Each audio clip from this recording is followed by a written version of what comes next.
Voilà. Et donc, on va éventuellement travailler sur ce genre d'image où on a un objet super net. Si on fait un détourage comme on a fait jusqu'à présent au pinceau, on va avoir un bord qui ne va pas être pur, ça va tout de suite se voir. Et donc le but est d'extraire la chose. Je ne dis pas qu'il faut faire sortir la madame. Quand je dis qu'il faut extraire la chose, ça veut dire extraire du décor la voiture. Et oui. Et on va utiliser les tracés vectoriels. Bon, on va toujours aller chercher cette voiture-là. Oui, bon, on pourra faire le tracé dessus, oui, oui. Je suppose qu'il y en a qui n'ont jamais touché au tracé vectoriel. Alors, ici, dans Google, j'ai tapé Vintage Microcar et public domaine entre guillemets. Et dans les images grandes, je suis tombé sur la chose. The Thing. Mais une autre conviendrait. Mais prenez quand même pas un truc trop complexe. Hein. Bon, par exemple, si vous prenez ça, ça va. Ça va. Mais bon, il y en a où il y a la mécanique assez complexe qui pendouille à l'extérieur. Donc, on va éviter.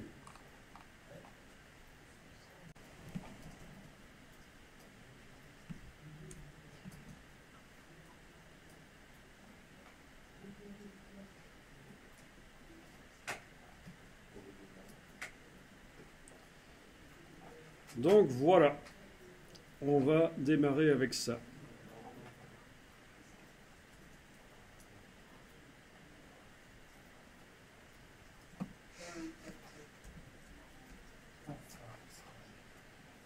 Bien. Bon, l'image n'est pas de très bonne qualité, celle que je vous ai montrée, c'est pixelisé. Peut-être que je vais multiplier les pixels. Oui, si vous avez comme moi une image pixelisée, on va multiplier les pixels pour faire un lissage. Parce que là, c'est quand même fort pixelisé. Donc, avant de faire ça, je vais quand même aller voir dans Google s'il n'y aurait pas la même image en meilleure qualité.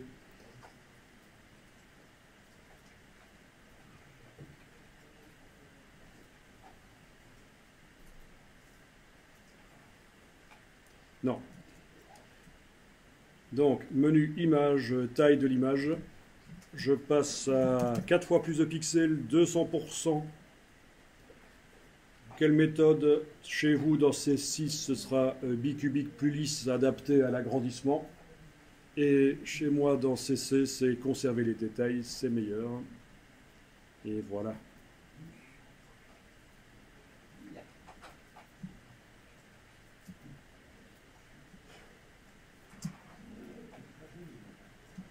La madame rajeunit. Quand même, on peut admirer le travail de Photoshop quand même. Hein, quand on voit le avant et après, il y a quand même, au niveau des doigts notamment, je trouve ça assez extraordinaire que ça arrive à recréer quand même quelque chose de semblable, de vraisemblable. Voilà. Bon, évidemment, ça ne vaut pas des photos prises nettes dès le départ. Ceci dit, le problème de cette photo, c'est surtout que l'élément qui nous intéresse, c'est fort petit dans la photo.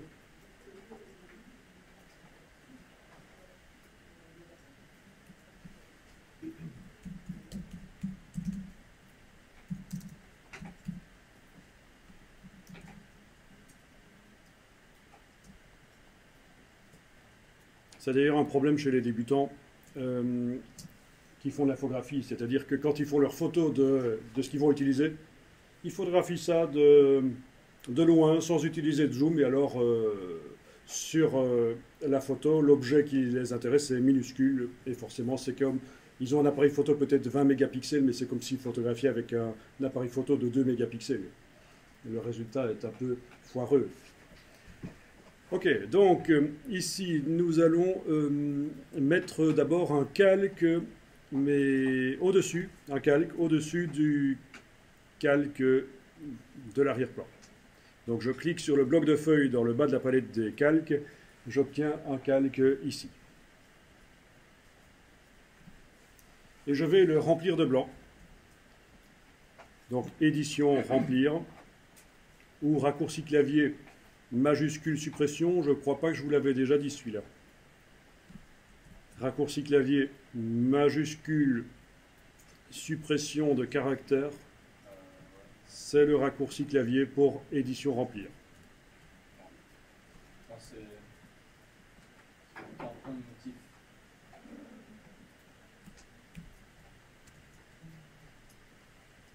Voilà, et on peut diminuer l'opacité. Bon, il y a une autre technique qui consiste à mettre un calque de réglage de type niveau.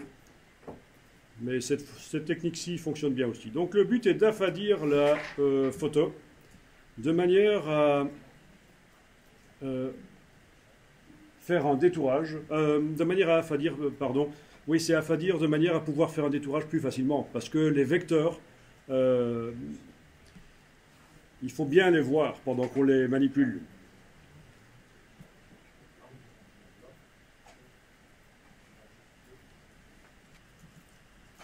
Bien, donc je vais maintenant dans la palette des tracés. La palette des tracés, menu fenêtre, tracés.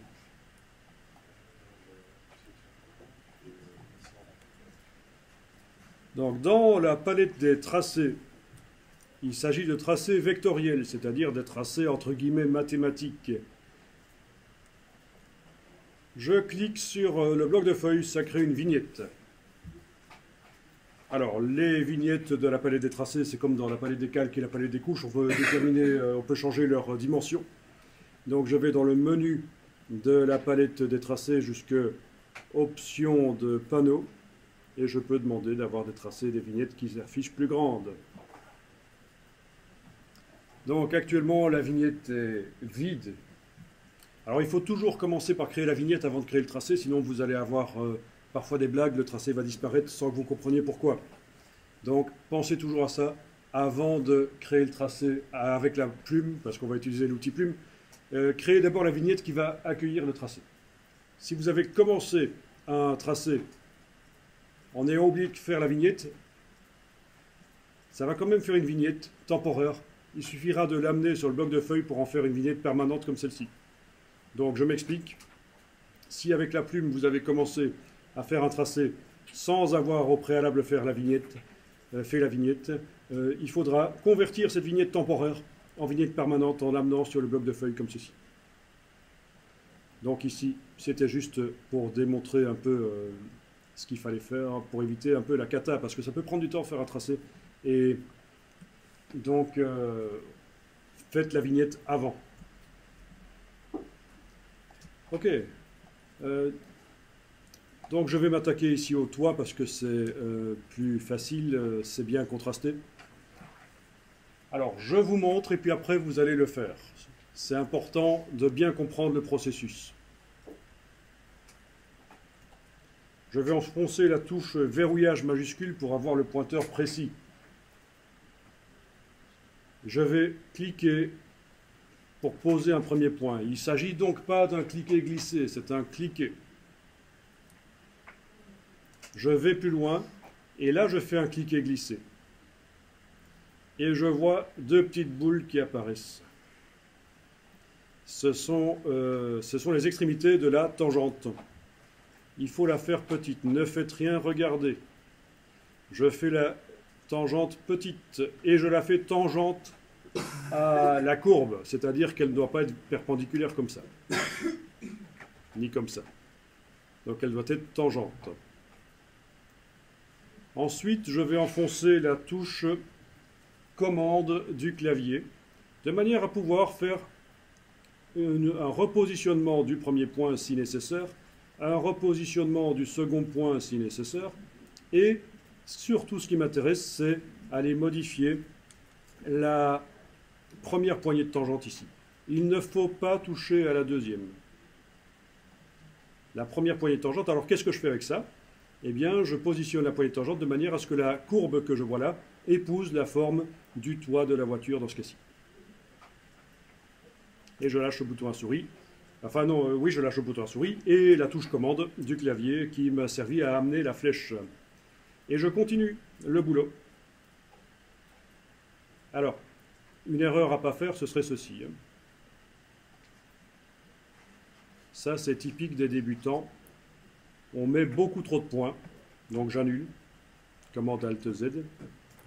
Donc il faut sentir en fait où le point suivant doit se trouver.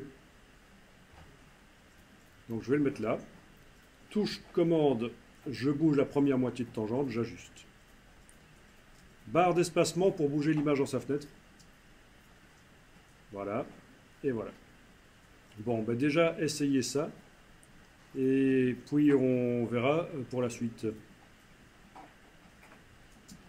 Je sais que ça va foirer à un certain moment, notamment ici parce qu'il y a un petit changement de direction, mais surtout ici. Ici, ça va un peu être ennuyeux parce qu'on a quand même la roue à l'arrière là qui redémarre à angle droit. Vous voyez, dans la silhouette de la voiture, ça redémarre à angle droit et donc ça va faire un truc bizarre comme ça, foireux ça, j'annule. Donc quand vous en êtes arrivé au niveau de la roue ici,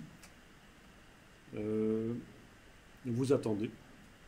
Alors, il faut quand même que je vous dise un petit truc. Si avec la touche commande, vous cliquez à côté du tracé, vous avez indiqué à Photoshop que vous le terminez. Et donc, si vous mettez un point plus loin, il n'est pas raccroché au tracé précédent. J'annule. Si vous avez fait cette erreur de cliquer avec la flèche à côté, vous avez indiqué donc que la première partie du tracé est terminée. Mais non. Dans ce cas-là, je reviens avec la flèche sur le tracé, je clique, ces points apparaissent, je lâche la touche commande sur le clavier, je clique sur le dernier point de construction pour indiquer que je redémarre le travail au départ de là, un clic, pas un clic et glisser. Et puis, sans enfoncer le bouton souris, je vais plus loin, petite tangente, touche commande, voilà, petite tangente, touche commande, voilà.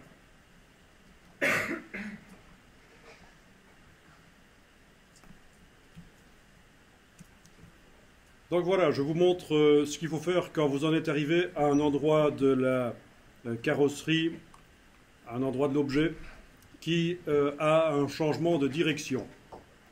Donc ici, mon dernier point, il est là. Ça, c'est la poignée de tangente à laquelle je ne touche pas. Ça, c'est le dernier point. Je vais casser la tangente. J'enfonce la touche Alt et je prends la poignée de tangente. Oui, exceptionnellement, celle-là, je peux y toucher cette fois-ci. Je la redirige dans le sens où ça doit aller. Donc pas par là. Pas par là non plus. Par là.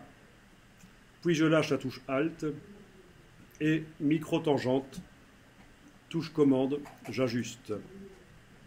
Barre d'espacement pour bouger l'image dans sa fenêtre. Micro-tangente, touche commande, j'ajuste. Touche Alt, je casse la tangente. Je la dirige vers là où ça doit aller. Micro-tangente, touche commande, j'ajuste. Barre d'espacement pour bouger dans la fenêtre. Micro-tangente, touche commande, j'ajuste. Micro-tangente, touche commande, j'ajuste. Etc. Si on s'est gouré, on ira corriger après, si on s'est vraiment fort trompé à un certain moment.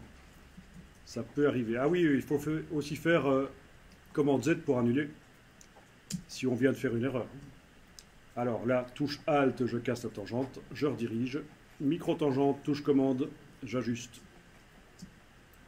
Il n'est pas interdit d'enlever l'œil en face du calque blanc, le temps de voir un peu à quoi on a affaire. Micro-tangente, touche commande, j'ajuste.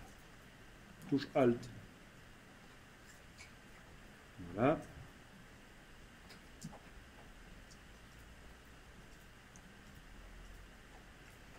Donc vous voyez à peu près le nombre de points que je fais. Il n'y en a pas trop. Si vous mettez trop de points, ça va faire un tracé grumelé. Voilà. touche Alt, je redirige. Donc ceci, c'est ce qu'on appelle du détourage.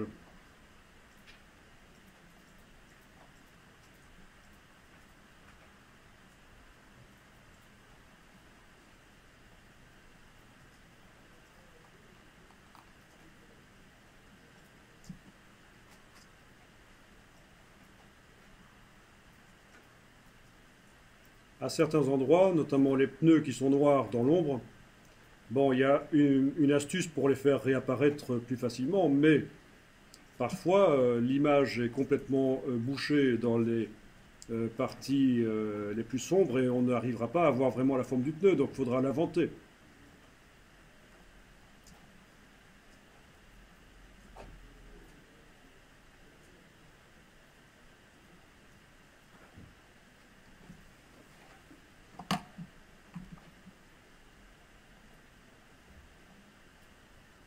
Touche Alt. Voilà. Alors, il n'est pas interdit, pendant que vous faites ça, de temps en temps enregistrer le fichier sur le disque dur. Comme ça, vous ne perdrez pas tout si ça plante. Quoique dans CC, il y a un système de récupération que vous n'avez pas dans C6. Un peu à la manière de InDesign. Il y a un enregistrement automatique.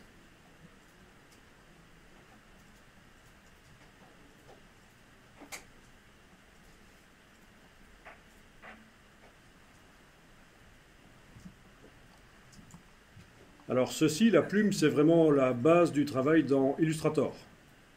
Illustrator est un logiciel vectoriel et la plume dans Photoshop, ça sert quand on a à faire des objets à bornette, mais dans Illustrator, ça sert quasiment tout le temps. Mais rassurez-vous, il y a aussi des manières de créer, de manière automatique, créer les illustrations. On n'est pas obligé de tout dessiner à la plume.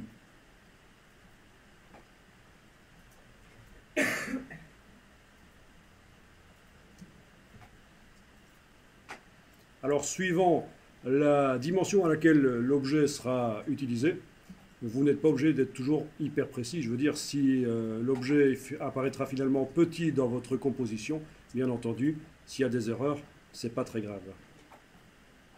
Maintenant, si c'est pour faire une publicité pour une voiture qui va apparaître en grand, il y a intérêt à ce que ce soit bien fait.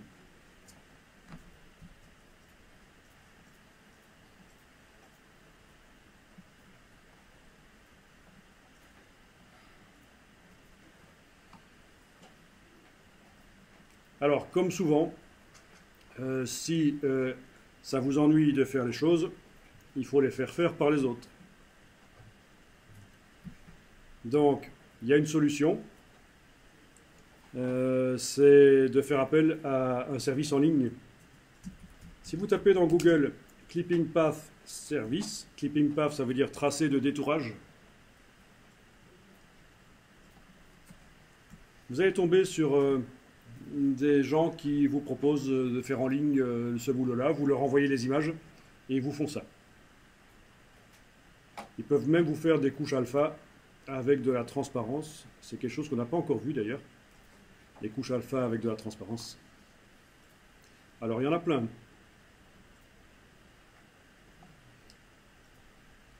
Bon, généralement, c'est situé c'est basé dans les pays en voie de développement, entre guillemets. Si on peut considérer que l'Inde est un pays en voie de développement.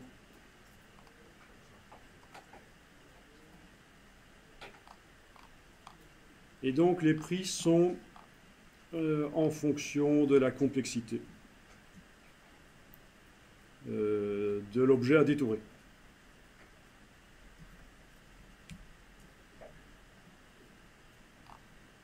Bon, maintenant, vous le faites vous-même aussi, c'est bien.